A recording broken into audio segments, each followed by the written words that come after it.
Welcome, everyone. Welcome back to another episode of Agents in the Trenches. This is a raw discussion of the real life struggles and things that real estate agents are facing in today's market. Thank you so much for tuning in. If you're watching live, I would love for you to comment #live, bring your questions, bring your concerns. Today's going to be a really interesting conversation. I'm sure all you guys have heard so far of what happened, that NAR settled. So this conversation is going to be, what is next? What does that mean for us as real estate agents? What does that mean for our clients, our customers, and what can we do? So thank you so much again for watching. Go ahead and share this with a friend.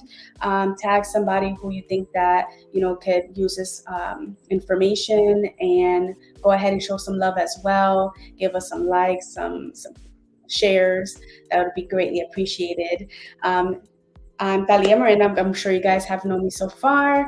Lucy should be jumping on in just a minute, but I am super excited about this conversation. I think it's going to be very informative, and I think it's going to make a lot of people feel a little bit more better about what's happening and give you some solutions, right? So today our special guest, his name is Sam Saad. I am going to bring him on so he can introduce himself. Give me 1 minute. Hello, Sam. How are you? Hello, Ty. How are you? I'm good. Thank you so much for accepting our invitation to come on live with us. I'm very excited. Yeah, this is going to be fun. Let's talk. Yes. So first, I would love for you to introduce yourself. Tell us a little bit about you, what you do, how long you've been doing it. So I'm going to go ahead and give you the floor. Well, yeah, my name is Sam Saad. I'm an attorney in my 20th year of practice, primarily real estate. I specialize in real estate. I work on the contracts that realtors use here in Florida, the FAR bar contracts, and my local area is Naples. We use the NABOR contract. It's been an interesting journey here the last few months with the Sitzer-Burnett lawsuits and now the settlements. We did a big webinar on Wednesday, talked about that, about 650 agents. Wow. And there's a lot going on in real estate these days. Yeah. So break it down for us. For those, I'm sure everyone has heard about it so far, but what happened? What happened with NAR? Well, NAR, along with a bunch of large brokerages, were sued in Missouri court related to price fixing in the commission. So there's an antitrust lawsuit claiming that realtors were colluding to charge, the magic 6%, among other things. And the other thing that they were primarily claiming is that buyers agents were telling buyers that buyer agent services were free. And so the case basically said buyer's agent services are not free. They're paid by the seller. And the Department of Justice weighed in and said, well, in addition to that, we need to completely decouple the buyer and seller commission payments from the seller and the listing agent. So the buyer needs to pay their own agent. So they entered into a 108-page settlement agreement, which is the headline number, of course, is NAR has agreed to pay $418 million to the plaintiffs, most of which goes to the lawyers. And then in this 108-page settlement, in Section H,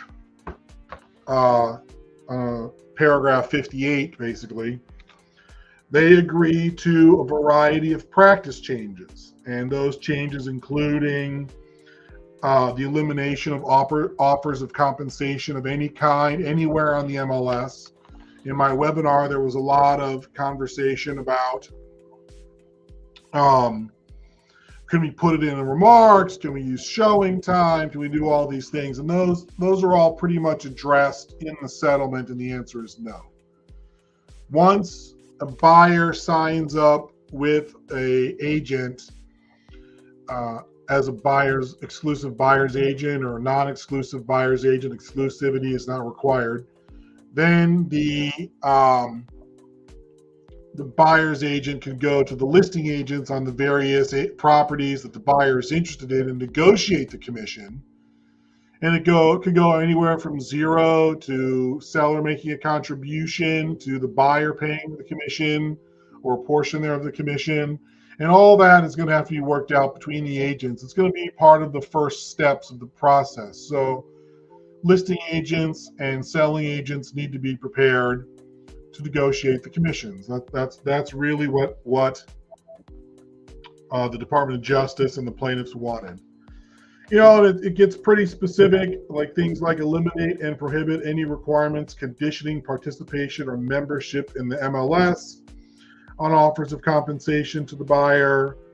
The NAR agrees not to create, facilitate, or support any non-MLS mechanism, including providing information to internet aggregator websites, for listing brokers or sellers to make offers of compensation to buyers, except that the one exception is internal to your brokerage. So especially those large brokerages, they can make internal offers of compensation because it's staying within the brokerage. The big change that everyone's going to be dealing with is the fact that all buyers, before the buyer tours any home, must sign a buyer-broker agreement. And that buyer-broker agreement must clearly and specifically and conspicuously disclose the amount or rate of compensation or how the amount of compensation will be determined. It has to be objectively ascertainable and may not be open-ended. So the buyer-broker compensation in the buyer-broker agreement cannot simply say buyer compensation shall be whatever the seller is offering. That was a big question. That was a big one. Oh, wow. Okay, so they have to specifically say an amount? Buyer and seller have to negotiate a commission percentage, and then the buyer's agent cannot take more than that, even if the seller offers more. Gotcha. So if the seller's offering X percentage, but the buyer and the buyer's agent offered something less, then the buyer's agent has to take the less. So let me ask you, what does that mean for open houses for us, right? Because it's going to be people that are walking in. Right. What does that mean for open houses? It's not addressed. That's a really great question, though. It's a really big issue because if you hold an open house, you've got a listing agreement with the seller.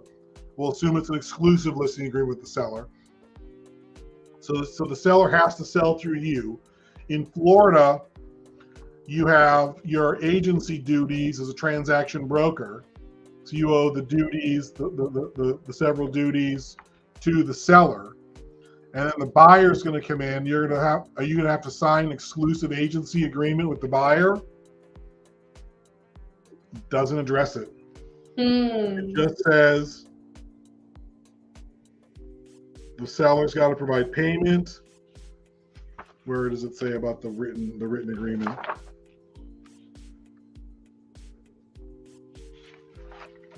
Yeah, it just says requires that all Realtor MLS participants working with a buyer enter into a written agreement before the buyer tours any home. I would say the easiest way to handle this, as I sit here thinking about it, is that you should probably have a conspicuously displayed sign-in sheet for the buyers. And the buyer needs to check a box. Do you have a realtor? If yes, then the listing agent at the open house would do nothing. If no, then they would need to either tell them or have them sign another piece of paper that says, I'll be your realtor or I will not be your realtor. Just to be clear, I think you want to cover yourself. That's true. Okay. Yeah, because I can't imagine. The open house question came up a lot in the webinar, and it's not addressed in the settlement. As a matter of fact, now I got to say, though, this settlement agreement is proposed. It has not been approved by the court, and it is not fully finalized. I'll bet you they have to come up with a mechanism for open houses of some sort. Right. So when does it go into full effect? Well, we don't know the answer to that question because it has to be approved by the court in Missouri. Okay, got it. The court judge has to sign off on it. They are predicting that it will become effective in a couple of months, and the changes will go into effect the middle of July. Middle of July. Okay. So you need So, to be prepared in the middle of July. so middle of July. Okay, so let me ask you something. I know there's a lot, and I'm sure you've seen it in your webinar on Wednesday. There's a lot of people that are concerned. There's a lot of agents that are concerned. Very much So, so. okay, let's talk to these people. Let's talk to these agents that are like, okay, what do I do now? Because I had a conversation the other day with one of my mentees, and she's like, oh my gosh, she just got into real estate. So now she's like super scared. And so let's talk to them specifically. What would you say? Obviously, buyer's broker agreement, let's talk a little bit about that. The people that they're working with right now, it's time for them to sign on the dotted line, correct? Well, the buyer broker agreement has been around for a long time, so it's not a new form. It needs to be modified to comply with the settlement agreement once it's approved. But I think the biggest change is going to be that buyers agents are going to be competing, and it's going to cause a lot of issues. I think at the high end of the market, the million plus, the agents will do all right, the buyers agents, but I think the FHA buyers, the first-time home buyers, the VA loan buyers, they're gonna have a tough time because they're not going to be able to afford, a percentage of the purchase price. They might be able to afford a small fixed fee. I know that Florida Realtors has put out a retainer agreement, a flat fee retainer agreement to be paid up front that realtors are going to get to use now. That's already on Form Simplicity. So I think the form changes, the notice changes, those are the big things that are affecting realtors, that are going to affect realtors the most. I always thought this could be resolved much easier with a simple disclosure. I'm not sure that the decoupling helps the most vulnerable people. That's my biggest concern, but that's what they're getting. And so we'll have to go forward from here. Yeah, for sure. And I hear a lot of people saying right now is, know what you're worth, right? Know your value, Right. and be able to articulate that, because that is what's going to help you in the case when you're talking about commissions and having your Sure. clients having to pay that. So, well, did you have anything to say about that? About, agents being Sure. able to articulate that? Absolutely. So even in my presentation, which I'll just pull up the slides and read them to you real fast. Yeah. I came up with 5 or 6 slides. Stay educated, be accessible, learn to do research, and build long-lasting relationships. Those were the kind of the topics, the tips and tricks that I was able to come up with. And I said I've been doing this 20 years, done about 16,000 real estate closings, more than that now, maybe almost 20. And that's what I came up with, and I'm happy to kind of talk about it generally here. Just, be educated. Buyers need to be educated. So you have to be the educator, that's really the big thing. Have local market knowledge, know what's in inventory, inspections, finance, closing costs, local customs, insurance challenges. Know about all this stuff and just be really prepared to talk about it. Know the local terrain, the flood zones. That's all very important stuff. And just be prepared to give real estate insight anytime and all the time. And then you got to be accessible. Know your customers. The market's moving fast. So you're going to have to provide upfront a lot of information, Yeah. No, definitely. Learn to research, learn to study your communities, understand the HOA docs, the rules and regulations, get with your county and city building departments about their regulations and requirements, have good insurance agent who can check zoning, flood zones, fire zones. The city of Naples, for example, my hometown, is ISO 1 rated. It's rated number 1 for fire protection, on a I can't remember the name of the scale now, but it's the highest level. So insurance premiums in the city of Naples might be less than Collier County right across the street. So things like that, learn how to sell that, understanding deeds and surveys and learning how to look through title, and then of course the big one is be the source to the source. Always understand that you have a stable of helpers. And then the last idea that I came up with, build relationships that last. Because the name of the game in real estate is your reputation. If you're going to be calling up listing agents and you're, just a hack that does one deal a year, the listing agent's not going to negotiate with you. But if you are a known quantity that brings deals and gets deals done, then you bring value. So being an indispensable resource is really important. I love this Inman quote. Buyer's representation is quite comprehensive and involves ongoing communication, being extremely proactive, problem solving, troubleshooting, double and triple checking, following up, and assuming nothing is as what it has been purported to be. Buyers don't know what they don't know, and those who don't know have representation. Those who don't have representation often find themselves in a problem or situation that can have serious financial implications. So think about that. It's a lot of financial problems that can flow from a bad real estate deal. That's true. Having a realtor guide you through it's really important. And being a really good realtor and understanding that the process is going to help you in your business. That's great, Sam. So I just, I see here that Lucy tuned in, so I want to bring her to this conversation. Hi, Lucy, how are you? Hey, Lucy. Hello, I don't know if you guys can hear me okay. We are in the mountains of Colombia. Can you guys hear me okay? You're great. But wanted to chime in. Thank you so much, Sam, for jumping on this conversation with us. Yeah. I know that you have a phenomenal trajectory and a huge level of knowledge, not just in real estate, in law. And we're just looking for you to shed some light on everyone that is now facing this new normal, right? This new reality. Right. And we were just talking about, Lucy, before we got on, we were kind of going through the settlement changes. As I was saying, the settlement agreement is $418 million plus all the practice changes.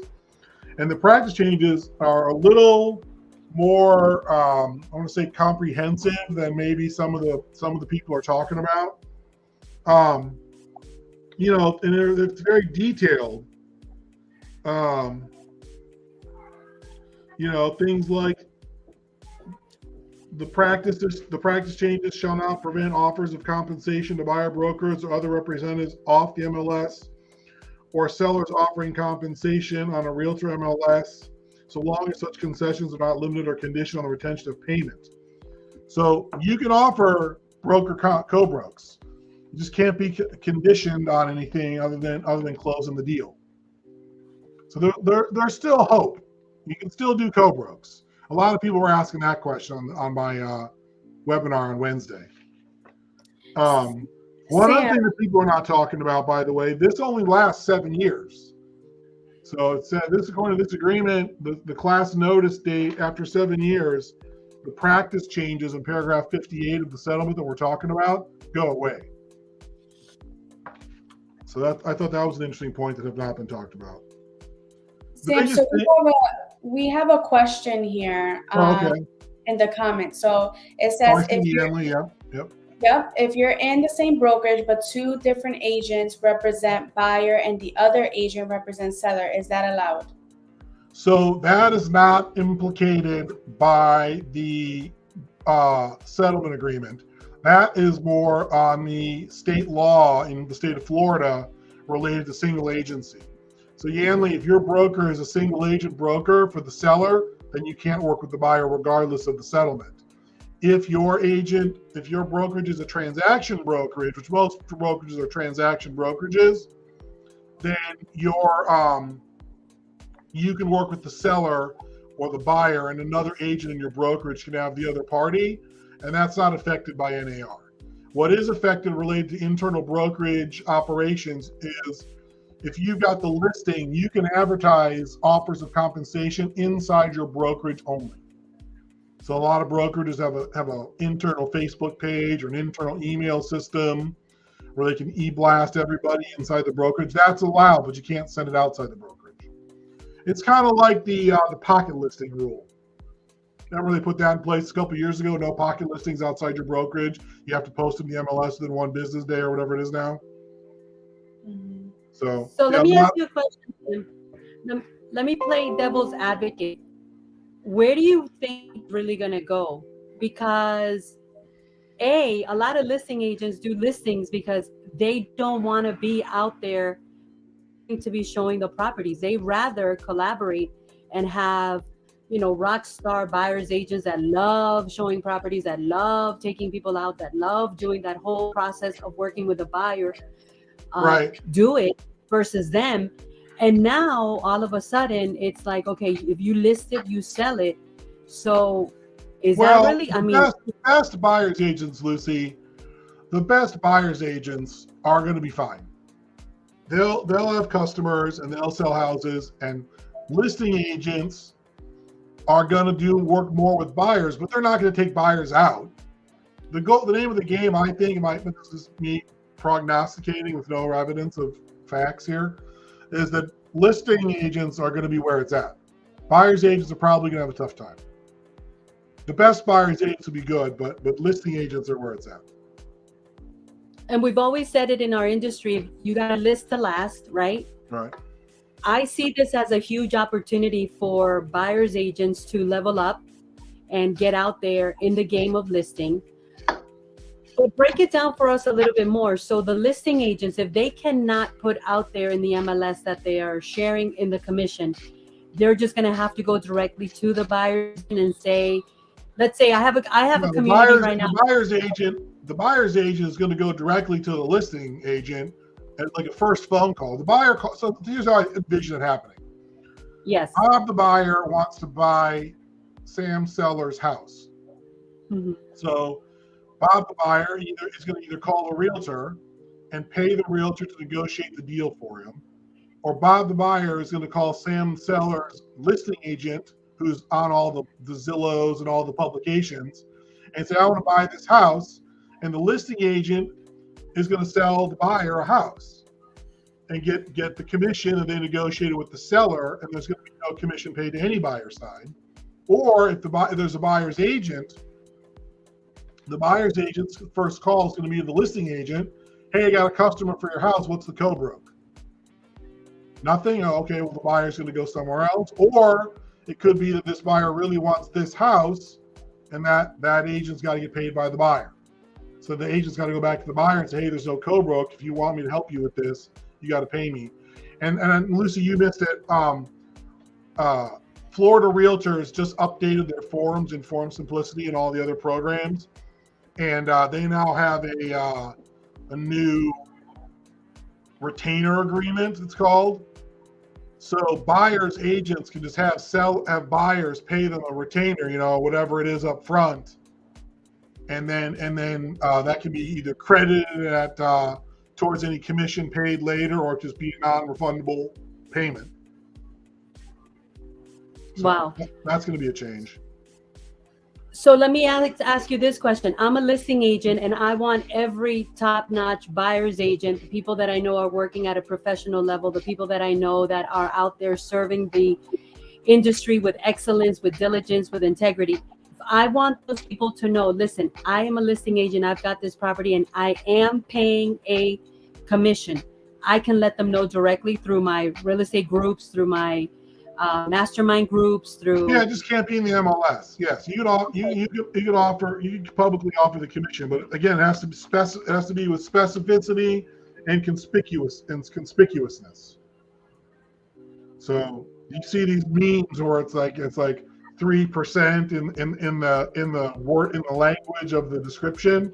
That's probably going to get you in trouble with the settlement. But if you say seller offering commission, co-broke of X% to buyers agents, bring your buyers, I think that's probably going to be fine. Just cannot be anywhere in the MLS. Wow. So looking at the future, do you feel that the MLS is shooting itself in the foot? Like this whole thing is just going to collapse on the That MLS? was asked on there as well. Oh, Lucy, we lost you. Lucy? Yes, I'm here. Oh, okay. It's just delayed. I don't know how the MLSs are going to survive. I've had a lot of agents comment that the purpose of the MLS is the co-broke. So, if you think about Southwest Florida, where there's like 40,000 realtors all competing for the houses and the customers, if you're not using the MLS to disseminate information anymore, you're just going to have to use your own website. And then you're going to pay SEO, and you're going to pay for search for Google AdWords to get your website out there. So then when I go and I look for a home in Florida, in Naples or Palm Beach or wherever I'm going, if I go look for homes for sale in Palm Beach, now you want your website with your listings to pop up first. So someone needs to find out how much Google paid for this settlement. It's interesting because definitely there's a lot of relearning to do. I'm gonna let Talia continue to lead this conversation. I don't know a little bit here. Yeah, there's a little bit of a delay on her end, but that's okay. So what I did here in some of the the podcasts and the videos that people are having is that we're going to see a lot of creativity. We're going to see a lot of agents being more creative on how they're going to display. Okay, am I going to be giving a co-broke? So I heard even in one end, someone was like, we might see riders on the signs that says paying co-broke or something like that. And that's fine. This, as I understand, this really can't be in the MLS. Yeah. So, okay, I have one more question before we wrap this up. And if there's anyone here that's watching live that has a question that we haven't asked just yet, please feel free to comment below. But I also seen a couple of comments and some videos of people asking, can they leave the NRA? What do you say to that? And, what does that look like? If you're not in NAR, you don't get the protections of the settlement agreement. There's a date in the I have to find. I'm not going to look for it now, but there's a date in the settlement agreement by which you must be a member to avail yourself of this settlement agreement. I can't remember what it is, but sometime after after it's approved. So. Okay, and then we have another question here. So would this work the same with the builders like Lennar Homes? So if they're using the MLS, yes, this relates to the MLS. Lennar Homes is a broker like anybody else, so they would comply. They would comply as well. Yeah. I'm sure the biggest builders are going to work this out so that they get out of some of this. They got clout. That's true. Yeah, I mean, this is going to be really interesting to see all of this unfold, right? And you mentioned it. I mean, when you were touching on the points on what we can do, you said community, right? Like making connecting with people, right? I feel like connecting with people is going to be huge, right. And just building lasting relationships with your clients, because right. I think that's going to ultimately come down to that. Obviously, we all are learning what to do and how to approach certain situations since this is also new. But like you're saying, I mean, the buyer's brokerage agreement has been around for a long time. It's just now it's time to level up and really utilize that form. Right. Yeah. So Sam, before we wrap this up, do you have any closing thoughts, comments, or tips for anyone that's watching? The biggest thing is just be careful how you approach your business now in an uncertain legal environment. Once the settlement is finalized and in place, we'll have more information. But just be aware, nothing has changed. Nothing has changed. It's still real estate as always for now, and this change is coming. It's not immediate. So start planning for it. The committees that draft these agreements, I'm sure will be brushing up the buyer broker and the listing agreements, as Florida Realtors already has. So just don't stress out. We're all going to get through this together. That's. If you have any questions, call me anytime. I was just gonna say that. So how can someone reach out to you if you want to? I don't know if you want to put your number in the chat. Sure.